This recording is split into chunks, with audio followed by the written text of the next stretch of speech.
A fictional villain predicted the AI crisis, and nobody listened. In Naruto, there's a villain called Pain, real name Nagato. He wasn't born evil. He was a war orphan who lost everything, but Pain didn't blame people. He blamed the system. He said the system creates victims, and those victims become the next destroyers. The powerful crush the weak.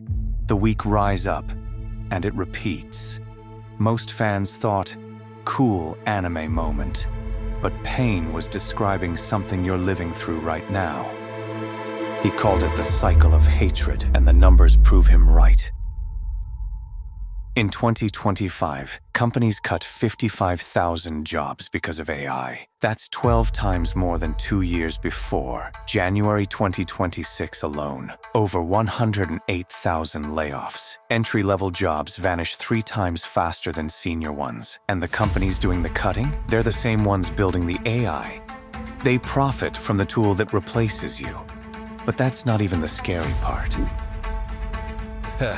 You want the number that keeps CEOs up at night? In mid-2020, AI could do a task that takes a human 9 seconds. By late 2024, 40 minutes. Right now, 5 hours. The doubling rate jumped from 7 months to 4. You think your job is safe because you're good at it. Nah. Being good doesn't matter anymore.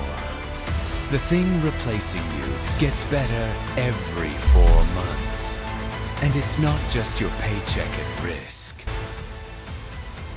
It's not just jobs disappearing. It's something deeper, something personal. Doctors at the University of Florida named a new condition: AI Replacement Dysfunction, anxiety, insomnia, feeling worthless, losing your sense of who you are. One researcher called it an invisible disaster. You don't just lose your paycheck, you lose the answer to who am I? Society spent decades telling you that you are your job. Now, a machine does it better. And you're left with a question nobody taught you to answer. But there's a reason this hits so deep. Kierkegaard said something wild in 1844. Anxiety is the dizziness of freedom. When your job defined you, you never had to ask who you are. You were a writer, a designer, an analyst. Now that label is gone. The question you were never taught to answer is the only one that matters. But while you're trying to figure that out, someone is getting rich off your crisis, and they don't want you to know how. The 4 biggest tech companies spending $602 billion on AI this year. 600 billion. Salesforce cut support from 9,000 to 5,000. Amazon slashed 30,000 jobs. But here's the kicker. Deutsche Bank says some companies do AI redundancy washing, blaming layoffs on AI to look innovative. When really, they're just cutting costs. You can't even trust the numbers. The system lies about the system. And this has happened before. He's right. It happened to Pain. People forget this. The Akatsuki didn't start as villains. They started as orphans building peace. 3 kids who survived a war. Then the system crushed them. Hanzo, their ruler, conspired with a foreign power. Their best friend died. And a movement built on hope became the most dangerous group in the world. Sound familiar? Research shows 25% of extremist recruits joined because of job loss. People don't radicalize because they're evil. They radicalize because the system failed them. And right now, that pipeline is filling up. Pain's plan was simple. Gather all the tailed beasts into one weapon. One group controls all the power. Everyone else falls in line. Now look at Silicon Valley. A handful of companies control the AI, the data, the compute, the chips. Pain wanted to control all the beasts and tech.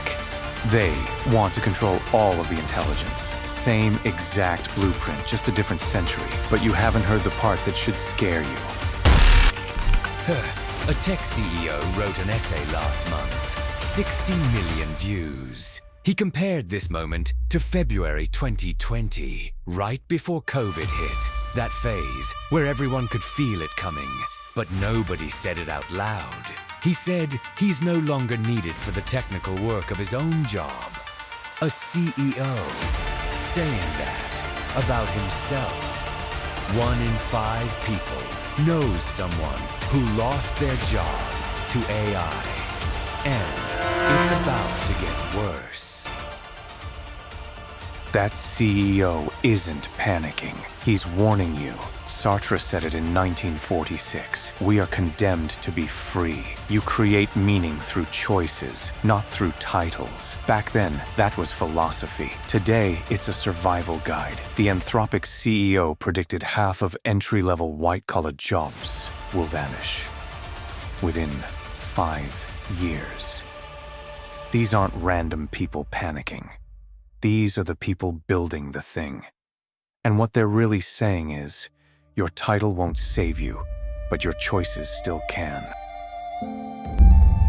This was never really about pain, and it was never just about AI. It was about what happens when a system grows so big, the people inside it can't see the walls. Pain said those who don't understand true pain can never understand true peace. He wasn't being dramatic. He was saying you won't fix a system you refuse to see. The cold open said a fictional villain predicted this, but Pain wasn't predicting anything. He was describing what systems always do.